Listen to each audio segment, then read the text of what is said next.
ਜਦੋਂ ਤੁਸੀਂ ਕ੍ਰਾਈਮ ਕਰਦੇ ਹੋ ਤੁਹਾਡਾ ਠਿਕਾਣਾ ਜਾਂ ਮੌਤ ਹੁੰਦਾ ਤੇ ਜਾਂ ਜੇਲ੍ਹ ਹੁੰਦੀ ਤੇ ਇਹਨਾਂ ਦਾ ਠਿਕਾਣਾ ਦੋ ਹੀ ਨਹੀਂ, ਜਾਂ ਮੌਤ ਹੈ ਤੇ ਜਾਂ ਜੇਲ੍ਹ ਹੈ। ਤਸਨੀਮ हैदर शाह हजरत मामला इस्लाम ਦੇ ਨਕਸ਼ੇ ਕਦਮ ਤੇ ਇੱਕ ਸੱਚਾ ਸਿਪਾਹੀ ਹੈ ਉਸ ਕਾਫਲੇ ਦਾ, ਔਰ ਇਹ ਹੱਕ ਸੱਚ ਨਾਲ ਖੜਿਆ ਹੈ। ਦਿਲ ਦੇ ਵਿੱਚ ਕਦੇ ਰਿਗਰੈਟ ਹੋਇਆ, ਕਦੇ ਪਛਤਾਵਾ ਹੋਇਆ ਕਿ ਮੈਂ ਕੰਮ ਕਿਉਂ ਕੀਤਾ ਆਪਣੀ ਹੀ ਪਾਰਟੀ ਦੇ ਖਿਲਾਫ?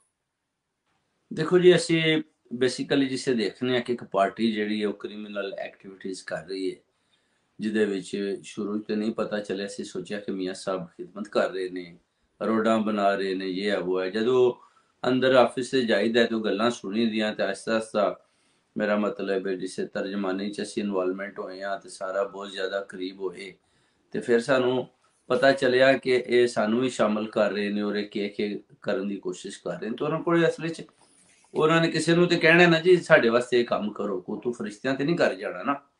ਲੀਡਰ ਇਹ ਕਹਿੰਦਾ ਨਾ ਇਹ ਕਰੋ ਤੇ ਉਹ ਕਰੋ, ਬੰਦੇ ਤੇ ਨਹੀਂ ਕਰਦੇ, ਉਹਦੀ ਐਡਵਾਈਸ ਨਾਲ ਹੀ ਹੁੰਦਾ। ਇਹ ਰਿਗਰੈਟ ਇਹ ਕਰਨੇ ਆ ਕਿ ਅਸੀਂ ਆਪਣੇ 20 ਸਾਲ ਇਹਨਾਂ ਨਾਲ ਜ਼ਾਇਆ ਕੀਤੇ, ਇਹ ਅਸੀਂ ਕਿਸੇ ਹੋਰ ਪਾਰਟੀ ਦੇ ਨਾਲ, ਅਸੀਂ ਅੱਛੀ ਪਾਰਟੀ ਦੇ ਨਾਲ ਸਪੈਂਡ ਕੀਤੇ ਹੁੰਦੇ ਤੇ ਆਵਾਮ ਦੀ ਅਸੀਂ ਖਿਦਮਤ ਕਰਦੇ, ਨਾ ਕਿ ਅਸੀਂ ਆਪਣੇ ਵੀ 20 ਸਾਲ ਜ਼ਾਇਆ ਕੀਤੇ ਤੇ ਉਹ ਜਿਹੜਾ ਉਹ ਇੱਕ ਨਵੀਂ ਇੱਕ ਮੁਸੀਬਤ ਬਣ ਕੇ ਤੇ ਉਹ ਸਾਹਮਣੇ ਆਏ ਨੇ ਤੇ ਅਸੀਂ ਉਹਨਾਂ ਵਾਸਤੇ ਮੁਸੀਬਤ ਬਣੇ ਆ।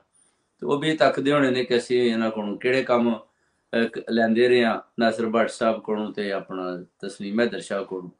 ਤੇ ਹੁਣ ਅਸੀਂ ਤੇ ਬੇਸਿਕਲੀ ਫਾਈਟ ਉਹਨਾਂ ਦੇ ਬੱਚਿਆਂ ਦੀ ਵੀ ਕਰ ਰਹੇ ਆ, ਉਹ ਨਾਸਰ ਭੱਟ ਸਾਹਿਬ ਦੇ ਤੇ ਦੂਜੇ ਜਿਹੜੇ ਕ੍ਰਿਮੀਨਲ ਐਕਟੀਵਿਟੀਜ਼ ਦੇ ਵਿੱਚ ਬੈਠੇ ਨੇ ਕਿ ਚਲੋ ਇਹ ਵੀ ਸੁਰਖਰੂ ਹੋਣ, ਬਾਹਰ ਆ ਜਾਣ, ਬੱਚੇ ਇਹਨਾਂ ਦੇ ਪੜ੍ਹ ਰਹੇ ਨੇ, ਉਹਨਾਂ ਦੇ ਮੁਸਤਕਬਲ ਅੱਛੇ ਹੋਣ। ਇਹ ਇੱਧਰ ਇਹਨਾਂ ਨੂੰ ਕੁਝ ਵੀ ਨਹੀਂ ਮਿਲਣਾ ਸਿਵਾਏ ਜੇਲ੍ਹ ਜਾਣ ਦੇ, ਇਹਨਾਂ ਕੋਲ ਕੋਈ ਰਸਤਾ ਨਹੀਂ ਹੈ। ਜਦੋਂ ਤੁਸੀਂ ਕ੍ਰਾਈਮ ਕਰਦੇ ਹੋ ਤੁਹਾਡਾ ਠਿਕਾਣਾ ਜਾਂ ਮੌਤ ਹੁੰਦਾ ਤੇ ਜਾਂ ਜੇਲ੍ਹ ਹੁੰਦੀ ਤੇ ਇਹਨਾਂ ਦਾ ਠਿਕਾਣਾ ਦੋ ਹੀ ਨਹੀਂ, ਜਾਂ ਮੌਤ ਹੈ ਤੇ ਜਾਂ ਜੇਲ੍ਹ ਹੈ।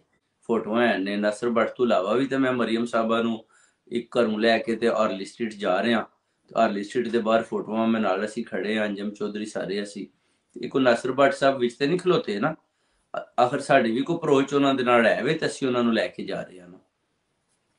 ਉਹ ਤੇ ਜ਼ਰਾ ਸਾਡੇ ਕੋਲ ਹੁੰਦਾ ਨਾ ਕਿ ਅਸੀਂ ਜਦੋਂ ਉਹਨਾਂ ਨੇ ਬੁਲਾਣਾ ਹੈ ਜਾਂ ਸਾਨੂੰ ਖਾਸ ਕੋਈ ਕਈਆਂ ਨੂੰ ਹੁੰਦਾ ਤੇ ਅਸੀਂ ਜਾਂਦੇ ਹਾਂ। ਤੇ ਜਦੋਂ ਉਹਦੀ ਵਾਲਦਾ ਬਿਮਾਰ ਸੀ ਉੱਤੇ ਅਸੀਂ ਰੋਜ਼ ਹੀ ਜਾਂਦੇ ਹੁੰਦੇ ਸੀ, ਰੋਜ਼ ਹੀ ਉਹਨਾਂ ਨੂੰ ਲੈ ਕੇ ਅਸੀਂ ਜਾਂਦੇ ਹੁੰਦੇ ਸੀ ਹਸਪੀਟਲ ਹਾਰਲੀ ਸਟਰੀਟ, ਤੇ ਉੱਥੋਂ ਵਾਪਸ ਉਦੋਂ ਤੋਂ ਉੱਥੇ ਜਾਂਦੇ ਸੀ ਤੇ ਐਵਰਫੀਲਡ ਜਾਂਦੇ ਸੀ ਤੇ ਬਾਹਰ ਜਲਸੇ ਹੁੰਦੇ ਸੀ। ਤੇ ਉਹ ਪੁਰਾਣੀਆਂ ਵੀਡੀਓ ਵੀ ਇਨਸ਼ਾਅੱਲਾ ਮੈਂ ਤੁਹਾਨੂੰ ਕੱਢ ਕੇ ਦਿਆਂਗਾ, ਉਹ ਵੀ ਵੇਖ ਲਿਓ ਤੁਸੀਂ, ਉਹ ਵੀ ਮੈਂ ਅੱਜ ਕੱਢ ਲਾਂਗਾ, ਮੇਰੇ ਕੋਲ ਟਾਈਮ ਮਿਲ ਗਿਆ ਤੇ ਇਨਸ਼ਾਅੱਲਾ ਮੈਂ ਵੀ ਕੱਢ ਕੇ ਦੱਸਾਂਗੇ ਜੀ ਇਹ ਦੇਖੋ ਤੁਸੀਂ ਕਿਸ ਤਰ੍ਹਾਂ ਕਹਿੰਦੇ ਹੋ। ਸਾਨੂੰ ਕੋਈ ਇਹ ਨਹੀਂ ਹੁੰਦਾ ਜਦੋਂ ਤੁਸੀਂ ਪਾਰਟੀ ਦੇ ਨਾਲ ਹੁੰਦੇ ਹੋ ਤੁਸੀਂ ਲੋਇਲਟੀ ਆਪਣੀ ਸ਼ੋਅ ਕਰਨੀ ਹੁੰਦੀ ਹੈ। ਤੁਸੀਂ ਇਹ ਨਹੀਂ ਵਾ ਮੈਂ ਜਾਣਾ ਤੇ ਮੈਂ ਹੁਣ ਰਾਜਾ ਸਾਹਿਬ ਨਾਲ ਜ਼ਰੂਰ ਫੋਟੋ ਬਣਾਣੀ ਹੈ ਜਾਂ ਵੀਡੀਓ ਬਣਾਣੀ ਹੈ ਅੱਜ ਵੀ ਕਿਉਂਕਿ ਕੱਲ ਮੈਂ ਰਾਜਾ ਸਾਹਿਬ ਤੇ ਕੇਸ ਕਰਨਾ ਹੈ।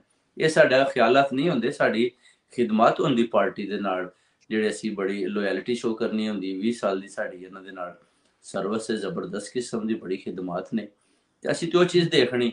ਤੇ ਜਦੋਂ ਹਿਦਮਾਤ ਤੱਕ ਨੇ ਕਿ ਉਹ ਕ੍ਰਿਮੀਨਲ ਐਕਟੀਵਿਟੀਜ਼ ਸਾਨੂੰ ਲਈ ਜਾ ਰਹੇ ਨੇ ਤੇ ਫਿਰ ਅਸੀਂ ਜਿਸੇ ਦੱਸਦੇ ਹਾਂ ਤੇ ਫਿਰ ਉਹ ਆਂਦੇ ਨੇ ਸਾਨੂੰ ਕੋਈ ਪਿਕਚਰਾਂ ਜਾਂ ਸਬੂਤ ਦਿਓ, ਤੇ ਅਸੀਂ ਜਿਹੜੇ ਫਰੈਸ਼ ਸਬੂਤ ਨੇ ਕੁਝ 올ਡ ਵੀ ਨੇ ਤੋਂ ਵੀ ਅਸੀਂ ਦਿੱਤੇ ਨੇ, ਲੋ ਜੀ ਇਹ ਵੀ ਲੈ ਲਓ, ਇਹ ਵੀ ਲੈ ਲਓ। ਤੇ ਭੱਟ ਸਾਹਿਬ ਨੇ ਵੀ ਕਿਹਾ ਸੀ ਕਿ ਤਸਨੀਮ ਨਾਮੀ ਸ਼ਖਸ ਤੇ ਉਹ ਵੇਖ ਲਓ ਤੁਸੀਂ, ਉਹਨਾਂ ਦੇ ਬੱਚੇ ਵੀ ਅਸੀਂ ਹੱਥਾਂ 'ਚ ਖਿਡਾਏ ਨੇ। ਤਾਂ ਵੀਡੀਓ ਸਾਰੀਆਂ ਨੇ ਉਹ ਦੁਨੀਆ ਨੂੰ, ਕੌਮ ਨੂੰ, ਪਾਕਿਸਤਾਨ ਵਾਲਿਆਂ ਨੂੰ ਦੱਸ ਹਟਿਆ ਕਿ ਨਹੀਂ ਤਸਨੀਮ हैदर शाह ਇੱਕ ਸੱਚਾ ਜਲਾਏਗਾ ਹਜ਼ਰਤ ਮਾਮਲਾ ਇਸਲਾਮ ਦੇ ਨਕਸ਼ੇ ਕਦਮ ਤੇ ਇੱਕ ਸੱਚਾ ਸਿਪਾਹੀ ਹੈ ਉਸ ਕਾਫਲੇ ਦਾ, ਔਰ ਇਹ ਹੱਕ ਸੱਚ ਨਾਲ ਖੜਿਆ ਹੈ। ਤੇ ਇਹਨੂੰ ਕੋਈ ਨਹੀਂ ਮੇਰਾ ਮਤਲਬ ਹੈ ਕਿ ਭੱਟ ਸਾਹਿਬ ਸਾਡੇ ਨਾਲ ਆਵਣ ਨਾ ਆਵਣ ਤੇ ਬਿਸਮਿਲ੍ਲਾ ਸਾਡੇ ਨਾਲ ਖੜੇ ਹੋਣ ਤੇ ਉਹਨਾਂ 'ਚ ਉਹਨਾਂ ਦੀ ਬੱਚਤ ਹੈ। ਨਹੀਂ ਤੇ ਇਹ ਕ੍ਰਿਮੀਨਲ ਲੋਕਾਂ ਨਾਲ ਹੋਰ ਜ਼ਿਆਦਾ ਇਨਵੋਲਵਮੈਂਟ ਹੋਣਗੇ ਤੇ ਇਹਨਾਂ ਦਾ ਠਿਕਾਣਾ ਜੇਲ੍ਹ।